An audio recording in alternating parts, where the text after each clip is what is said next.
first you got to take off the grass layer. You don't want the grass in your test. So I'm just gonna cut through a chunk of this right here. And it's okay to get rid of the grass because it's going to be gone anyway because it's your garden. Right. Look at that big piece of snow just fell in. Okay, that's okay. So we got most of the grass removed, top 2 inches. And then you're gonna dig down in. Gonna get that nice soil down in there.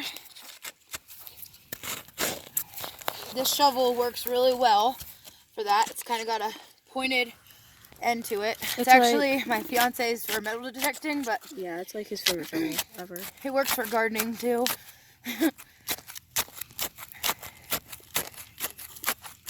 I'm just trying to get pretty deep in here to get an accurate reading. Okay, so I'm going to put this to the side, and I'm going to grab my little shovel, and I'm going to fill up this cup. You don't want to have big rocks and sticks in it and debris in it because that will mess with your test. Did I get it? I think I got it. I did. Okay. So if there's any rocks like this, bigger than 1 inch, chuck them. Just take the soil. Okay? So these are just your red Solo cup but they're blue cups, but they're a different color for Easter. And that's what we're going to be using here. Okay? So there's one. We're going to do the next couple, and we'll be right back. Okay, so we have 3 different cups here. This being the one at the top of the hill. This is the middle of the hill. We didn't mark them because the top of the hill was filled a little bit higher. Middle one was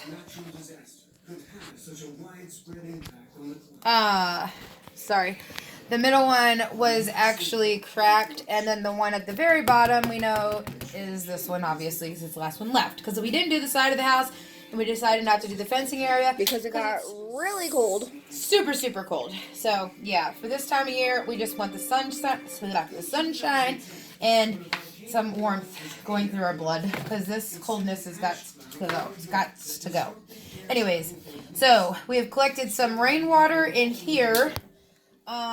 It does have some kind of debris and stuff in it though, because it actually fell off of a tarp and such. So I think what I want to do, well, I think it'll be fine actually, because you're just really dealing with soil here. And it has that type of stuff in it anyway. Right. So what I'm going to do is pour this into each cup to the fill line, to wherever the soil is. I'm going to fill the water up to where the soil is at. Now this one's going to be a little difficult because the crack, which was on me, I'm sorry, in it. Savannah, you can just hit that to zoom in and to clarify the shot so that it's not foggy and distorted the whole time. Okay. Okay, so let's start with the top of the hill here. I'm just gonna, and this is really, really convenient to use because it's got definitely a nice spout here to work with. Okay, so that's going to be sufficient right there for that one. And then this is the one at the end. And this will be filled to about right there. And then this one being the one in the middle. And we got like just enough water. Yes. I'm gonna put a little bit more. It's leaking. Yeah, it'll be fine. I'm gonna put a little bit more in this one just because I feel like it needs it. And then yeah, we still have water left, and most of the debris and stuff actually stayed in the bucket because the way I was pouring it. So any of the debris and stuff still in there. And there's snow in there because it's freezing. Right. So we have all these all filled up. I'm actually gonna start with the middle one just because of the crack, and it's just really being annoying. So what I'm going to do is I'm going to dump it in, all the water and the soil, right into there. Remember, when you're using water, to use rainwater or to use distilled water that you can buy from the store. Like that is any very important. Local grocery store. You're going to need something to mix your soil with. So I'm just gonna go ahead and grab just this spoon here. Beautiful. Okay. Yes, I cook with this stuff, but it all can be washed. God made dirt. Dirt don't hurt. Okay. So you want to get a good stir going on here. And they do recommend that the water be at room temperature. So because this is so cold, I'm probably going to make each mixture, put it in the cups, set it aside, and then by the time I hopefully get back to the last one, it will have warmed up. I might even stick it in front of my heater to get it going there. So I think this one's stirred up pretty well. Pretty Watery. Pretty watery, yeah, I would say. I don't think I'm getting it stirred anymore, guys. Alright. So, with that being said, I don't really want to use this cup again because of the crack. So I'm going to go ahead and use a new cup. Once again, so Savannah's fault. I was trying to get it out with one finger.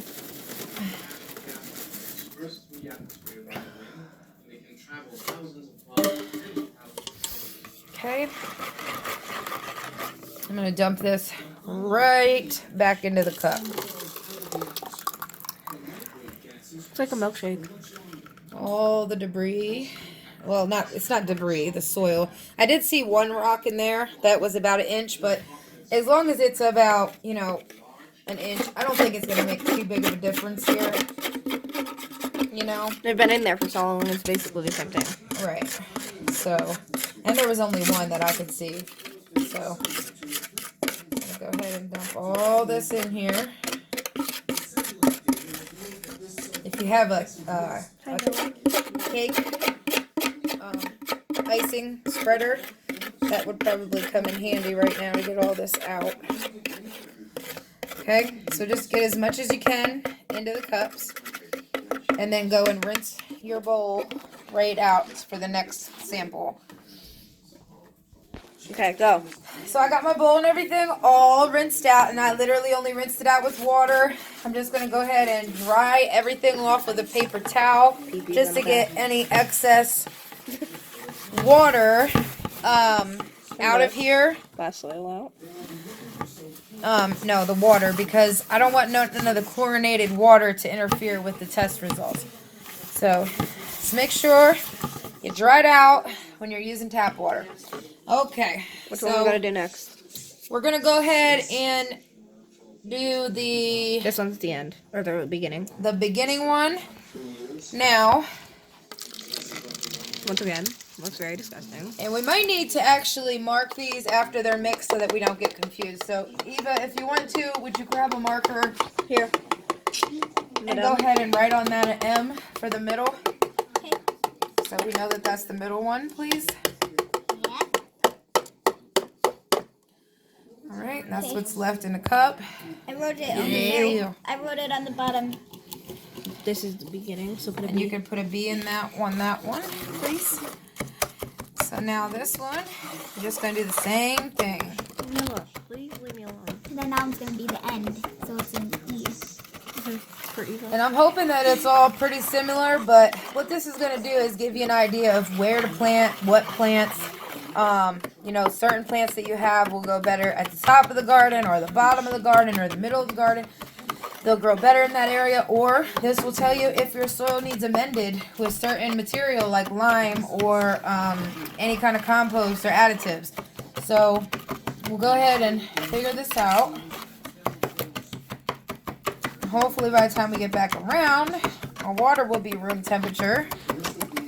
Why does it look so weird when you mix it? It like bubbles up, see? It like bubbles up. I don't know.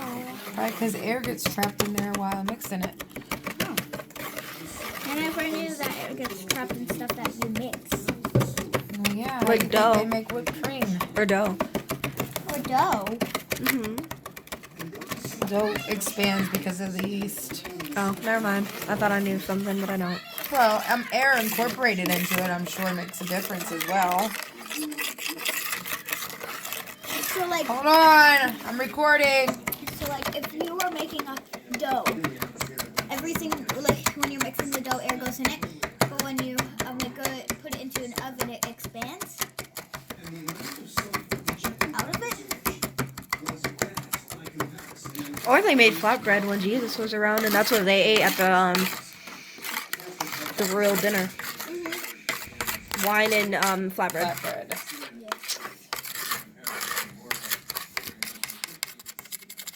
We actually tried his Because flatbread. the flatbread was his skin and the wine was his blood. Yeah. Mommy, we actually tried some flatbread of his. At church. At the church? Yeah. They couldn't give us wine though, so they gave us Kool-Aid.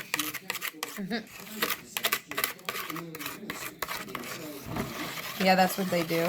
But before, in earlier times, even when you was younger, even when you was a kid, at church you was allowed to drink the wine. Because you only drank a sip of it. Right, just so you were blessed. Yeah, Rance used to chug it. Well, figures.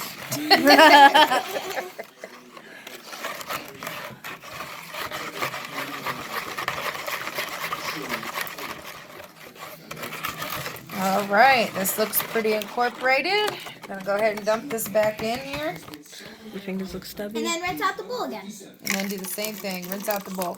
So you're gonna do this for any areas you want to test in your house.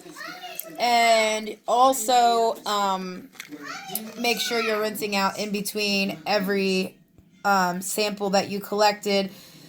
And you'll be cleaning a lot because you got to keep everything clean in between to get accurate readings for the spots that you're actually testing. So I'm going to go ahead and scrape the rest of this out into this sample, do the last sample, and then we'll be right back. This is something you can do to warm up these, which is just put hot water, like hot water in there, and then mix them. Our rainwater was very, very cold. Because it was snowing. And they would it says in the instructions that you want your samples to be room temperature. So at least 65 to 70 degrees, I would say, would be sufficient. So what I'm doing is just putting very, very hot water into here. Which it feels hot. Oh, shifted. And then I'm just mixing it a little bit to incorporate that heat from around the edges into the middle. And every time cleaning my stir utensil here.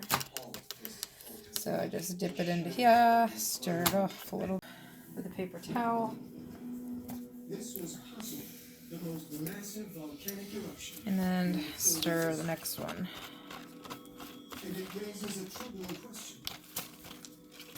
So as you can tell, I'm sure these pH levels are going to be a lot different because They're different colors. Definitely a different color to these. And what are we all three? It's light, medium, dark.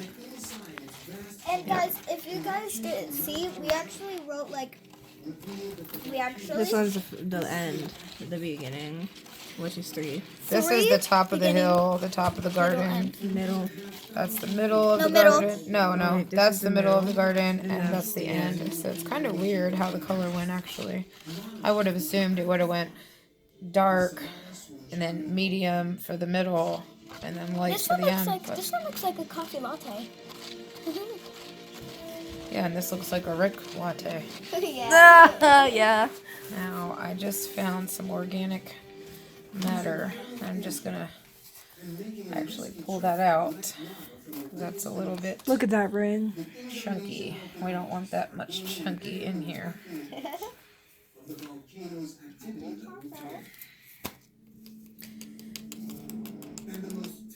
Just dip it.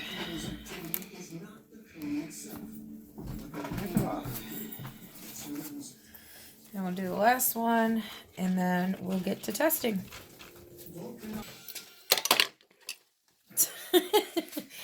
Okay, so guys, as you can see on this reader, it actually is a 2-in-1 reader. So it's going to tell me the fertility of my soil, and it's also going to tell me the pH of my soil. Okay? So the fertility is going to be the bottom line, and the pH is going to be the top line, the alkaline or acidic reader. Okay? So we're going to actually write these levels down so we can I have a notebook. see here what is what. I got a paper right here. Oh, come on. And we're just going to write down the top, the middle, and the very end of the garden. And then we're also going to write the pH and the fertilizer. fertility. No. The fertility and then. And the pH. Okay. So, got that, so I can write it down, and we're going to go ahead and start testing. Don't know how 3 metal bars can do this, but okay. And we're going to find out right now. Okay. I turned it on the fertility. It's on the fertility now. Okay. Okay, which one are we doing first? This And one? we're going to go ahead and do the top first. So we're going to sink this baby down in here. Ooh, looks like very acidic. Something, now where it is. Actually, if I can talk right, if you look at the reading, it actually looks Sorry about the glare. pretty ideal. I'm sorry, I need to sit still here because obviously I'm not getting a good reading moving around. Okay. Can you focus in there and get a shot of that so that they can see exactly where it's at? For and ideal. Go. Now I'm going to go ahead and switch this over to the pH and put it back in here.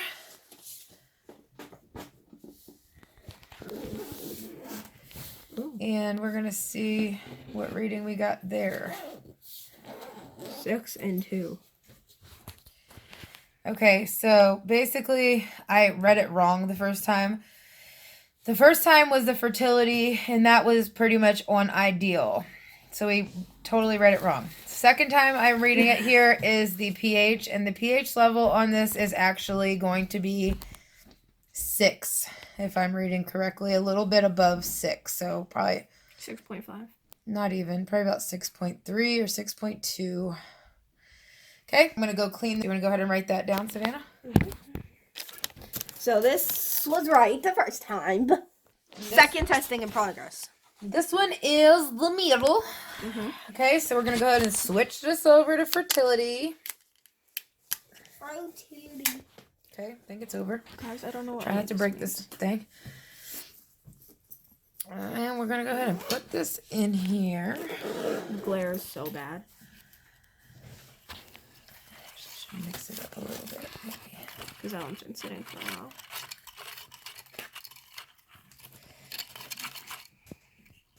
Okay, same one as last one. Okay, so fertility, we have about 4 and ideal. Yep, pretty much so, huh?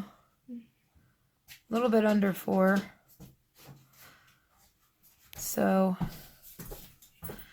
yeah. Ideal. Still ideal. Okay. Now, while I am in here, I'm going to go ahead and switch this over to pH. Same as last time. And it dropped. So this time we're actually dead on the 6. True. Okay, so we're dead on the 6. Okay, that's the reading for that one. All right, so this has been cleaned and dried and ready to test our bottom level of soil here. We're going to go ahead and switch it over to the fertility. So we're going to be reading the bottom line here. See if it's okay for planting, which I'm going to guess it is. The rest of it was, so this should be as well. We'll give it a little stir. Just just to incorporate whatever's in there and make sure we're getting a good reading here. Okay. It doesn't look like it's good.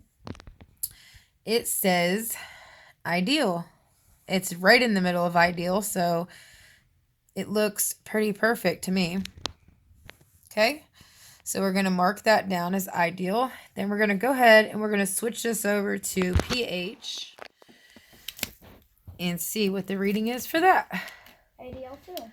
The reading for the pH is going to be about 6.1-ish or 6 on the dot. 6 on the dot. 6 on the dot. All right. That's the pH balance. Yeah, we're at a 6. The top one seemed to have a little bit higher of a reading. Not quite sure why that would be. Really, I don't know. But a 6 is pretty good as far as a reading is concerned for planning. That's definitely a good area. That's where you want to be at, is 6.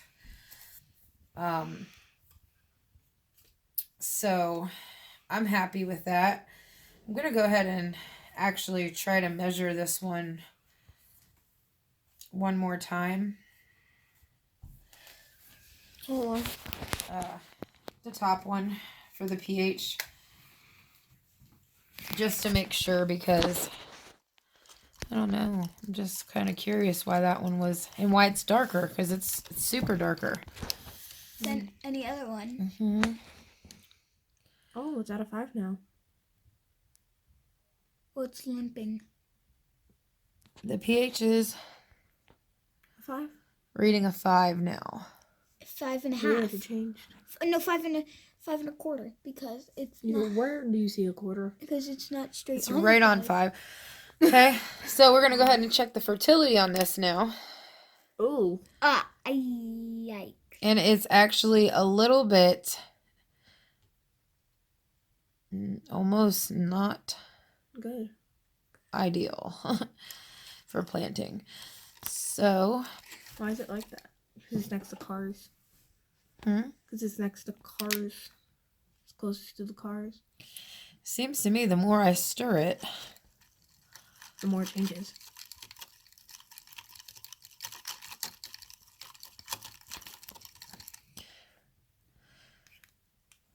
What? Oh.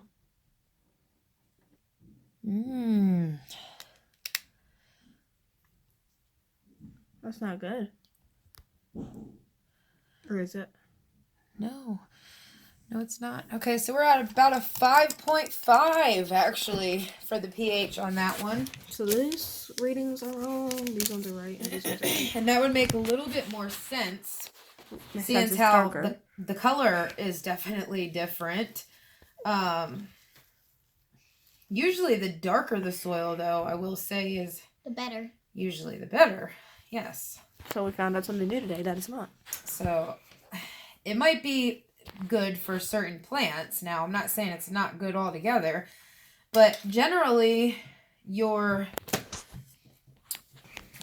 common vegetable plants and such usually want a pH of 6 or higher. So we got 2 6s, and then this one's 5.5. Now, if you look here on the radar here, okay, here's some plants. These are the kinds that can reach down to a 5 or a 5.5, okay? So you got pansies, nicotiana, I don't know what that is. Nicotina? I don't know. I don't know what that is. Maybe nicotine? I don't know. Comment down below, guys, if you know what it's called. I don't know what that is. Sorry. Nasturtium, don't know what that is either. Marigolds are good in that. Lupinus is good in that. Let's see, 5.0 all the way down to, impatiens are good in that. Hyanthesis is good in that. Portugala. I don't know. Primrose is good in that. Scabiosa. Scabiosa. I don't know how to pronounce that. That's Wingardium 5. Leviosa. Snapdragons are good in that. You got your sunflowers are good in that. Your Sweet peas. no, they're 6. Oh. Violas are good in that. Your wallflowers are good. Your zinnias are good in that. Penstemmon's good in that. Let's see over here. Oh, guys, comment down below for my mom. When she doesn't know the words, comment down below if you guys know what it's called. Gazania, they're good in that. What's baby's breath? That's the white stuff they put in roses, rose bouquets. Cosmos are good in that. Coreopsis is good in that. Asters, black-eyed Susans, calendula, Butterfly bushes. cardinal flower is good all the way down to a 4. So is this one. Centria, you know, these are all flowers though. I don't think they Other give than us- the sweet pea. Yeah, and here is the vegetable. So if you were to plant vegetables at the top of the garden there, you would want to plant the basil. That's good. Your carrots, which is good because I wanted to plant my root plants up there, so that's actually good. Your cauliflower is good in that. Chicory is good in that.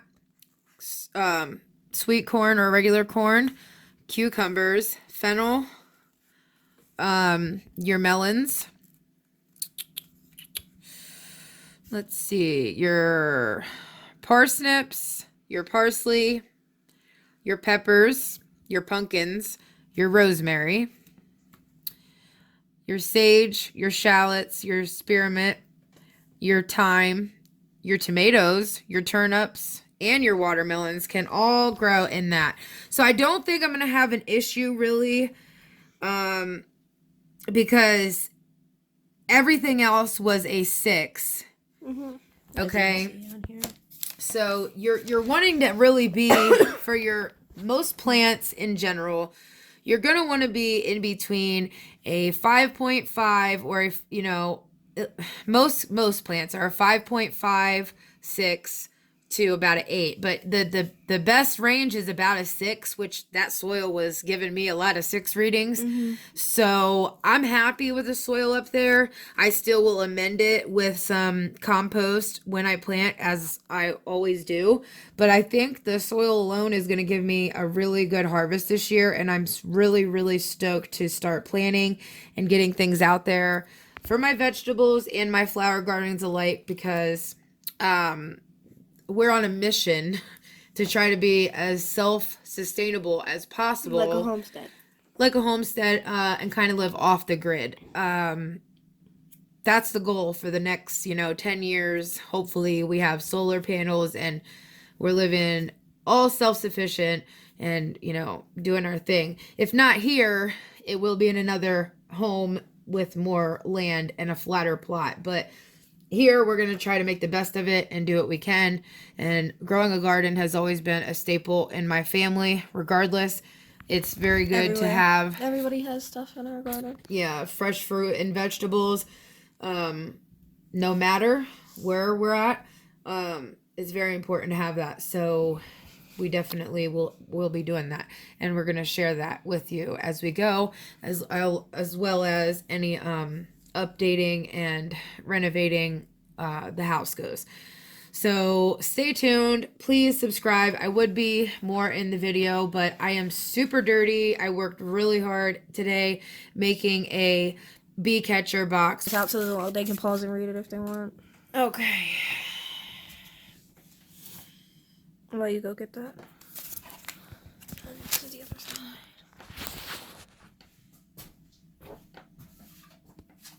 Our floor is so squeaky.